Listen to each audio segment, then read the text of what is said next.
Hi there, it's Deanna Nichols, network builder, and I am just going to talk to you for a minute about how they lied to you as a child when they told you the story about the hare and the tortoise. For those of you who have no idea what that is, that's like a rabbit and a turtle. I had to make sure that everyone was on the same page as me. I hear from a lot of people on a regular basis, Deanna, you go super fast, and I'm more of a turtle. I'll still get there. Slow and steady wins the race. And I'm here to tell you that is a lie. Okay? Here's why. Okay? First of all, slow and steady may finish the race, but of course slow and steady is not going to win the race. It just makes no sense. I think the purpose of that story was to tell you that you don't have to be first, and don't quit before you get to your destination. Be consistent. Don't give up. Those are all great things, but I think what a lot of people took away from that is I have to go slow. So we're all made differently. We all have different strengths. And so one of my top strengths is competition. So automatically I bristle at the thought that slow and steady would win the race. I'm like, wait a second. No. I've won a lot of races. I never went slow and steady. I might have gone steady, but I never went slow. And here's why, okay? If you go slow, you're going to get discouraged, and a lot of you will quit because you're not seeing results. People like to know that what they're doing is making a difference, okay? If you don't believe me, think about how many diets you've tried in your life that you didn't follow through on. The number one reason you probably didn't follow through on your diet is it wasn't working. You weren't seeing results. Your pants were still too tight. You still had a mushroom top. You still didn't look swimsuit ready, whatever that means. Swimsuit ready for me is that my swimsuit's on. But for some reason in our culture, we feel like we have to go through this body transformation to be seen in a bathing suit. And I say, life's too short.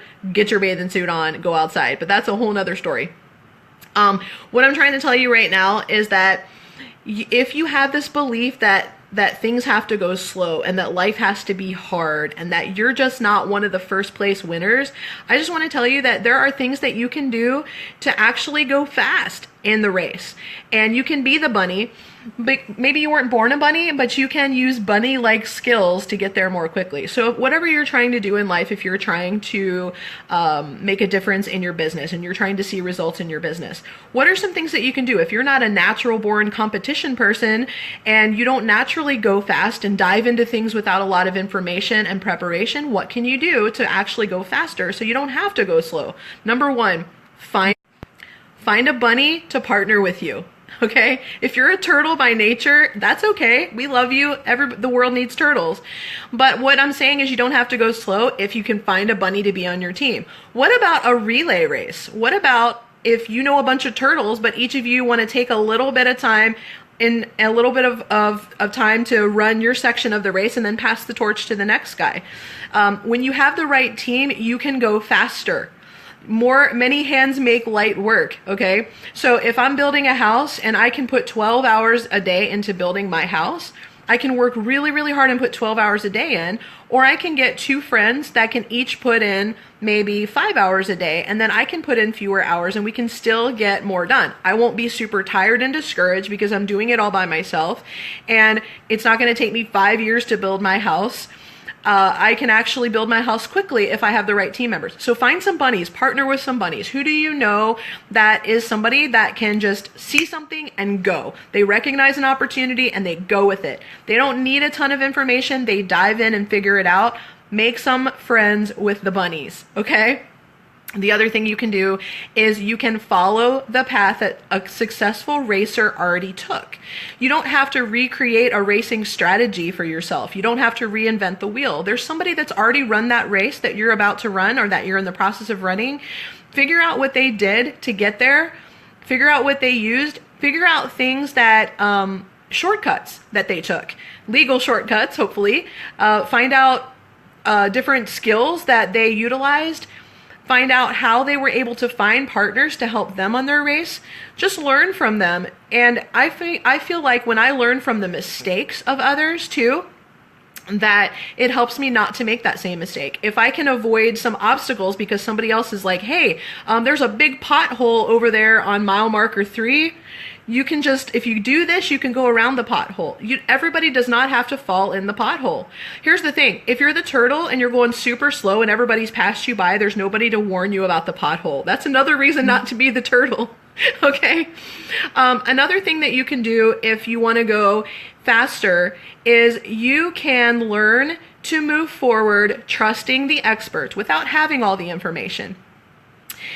Sometimes I know a lot of people that some of their strengths are they're a learner, or they have input as a strength, and they like to have lots and lots of information. But the thing is, if you know somebody who's already has been successful, this kind of piggybacks on the last one, but if you know somebody who's already been successful at something that you're trying to do, you can just trust that they have the information. It's okay to move forward with not having all the details yet.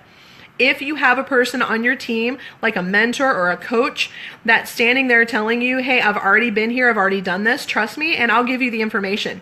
Sometimes if you've ever played sports before, have you ever seen, like in baseball, how there's like a coach that stands out on the different, like, first base, second base, third base coach that tells you, hey, run or slide in or steal the base or whatever, because they know they can see things that you can't see. They have strategic strengths and they've already been there. So you don't have to know all the rules and everything when you have a coach. They'll help you along the way. They don't stop and time out and stop the game and say, okay, we're going to sit down and we're going to learn about base stealing right now. They just tell you, run, and you run because you trust. You have a coach, you have a mentor that you trust. The last thing is learn to create momentum. Momentum makes it go faster. It doesn't mean you're moving any faster. It just means that you've learned to leverage the strengths, the abilities.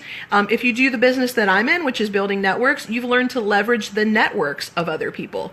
If you can get many people doing a tiny bit of work, then it's like you absolutely went on overdrive, and you're not only are you a bunny, but you're the fastest bunny out there. You're making a ton of progress winning that race because you are utilizing the skills that you don't have. So if I'm the type of person and I'm trying to build a network, but I don't know a lot of people, I'm going to go out there and going to find people that have big networks. If I am somebody who doesn't have a lot of time because I want to build a side business, but I homeschool my kids and I actually have a 9-to-5 job, how am I going to do that? Where am I going to find 15 hours a week to put into my side business? Maybe you find somebody that's got time and you connect them with your contacts. So if you have contacts but no time, partner with somebody who's got time and no contacts. If you have time and no contacts, partner with somebody that has no time but they have lots of contacts. And that's going to make it feel like you're moving more quickly. So the next time somebody says slow and steady wins the race, I just want you to stop and think, is that really true? Is the answer to move slow through life, does it have to be hard? Does it have to be slow? Or are there things that I can do to win the race and be fast? I can still be myself, but how do I get there quickly? I hope that's helpful to you. And from one bunny to another, if you're out there watching, you understand my frustration with this fable. And if you're a turtle, we love you. We need turtles.